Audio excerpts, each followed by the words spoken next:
Hey everyone, it's Bert with Disgruntled Vet Investments, and this video is going to be kind of going over the emotional side of trading, which I think is the most important part. So I'll be talking about my trades this week, or this last week. So I called out DGAS and Drip last week. I only ended up taking a position in DGAS, and it wasn't the best. I got in at an okay price range. I didn't think it was going to push up. I didn't think natural gas was going to push up all the way to here, but it did, and I did not play that how I should have. Now I know what I need to work on, and so hopefully my trades will be better from now on.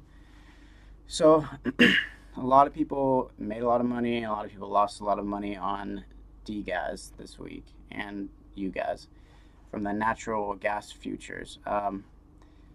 So I had predicted it to go right around this area and reverse. And so, I got in quite a bit right around here. I was hoping it would push down. Um, it didn't. It pushed up all the way up to here and I got stopped out. So that was my first loss. Then once it showed that it was starting to fall again, it bounced here and came back up and I got back in.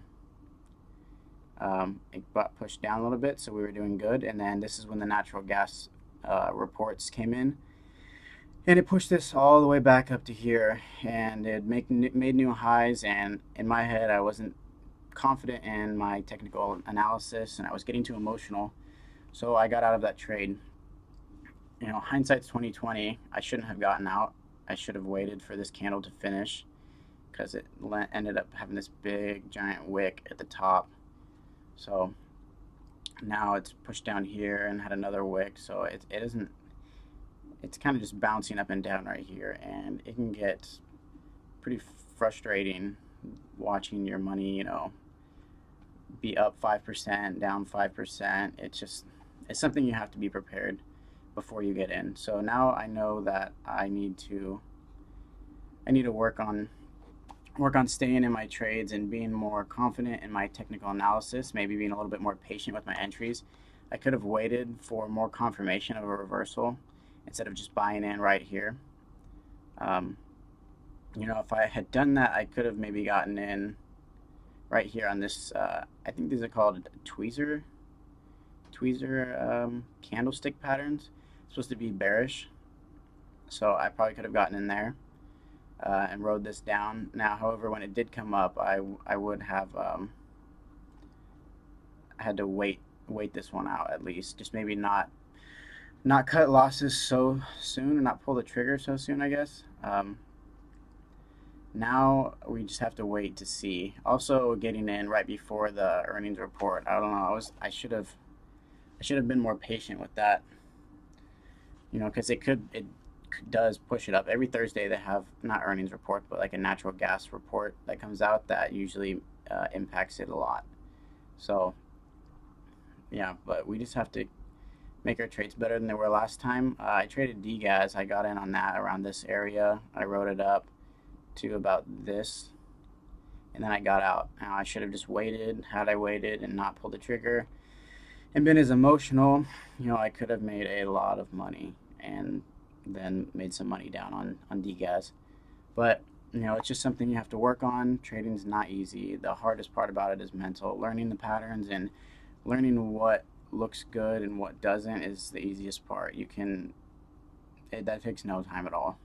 It's knowing what to do with the knowledge that you have and actually being able to do it. Because like I said, I'm not exactly sure on what percent of my callouts have been correct or not. I can see if I can edit that in and see like what percent gain or percentage of my callouts have been good or not, and I'll put that in the video. But I knew this was going to push up to around this area, and it was going to push down right here. I knew this was going to push up, and I didn't do what I should have. I did more of what my emotions were telling me to do. And you have to treat this like a business. It's not easy. I don't know what percentage of people fail in the stock market, but I don't want to be one of those people. I'm committed to making this a full-time career, and I'm going to do whatever it takes to get that done, but it's not easy. You know, it's just something you have to work towards. You have to stay disciplined. I say that's the main thing, is discipline. You know, you can't let your emotions get the best of you, because you don't run business with emotions. That's probably the best way I can put this. Is trading stocks should not be nothing emotional about it. It's cut and dry what you should do. You know, it depends what kind of trader you are.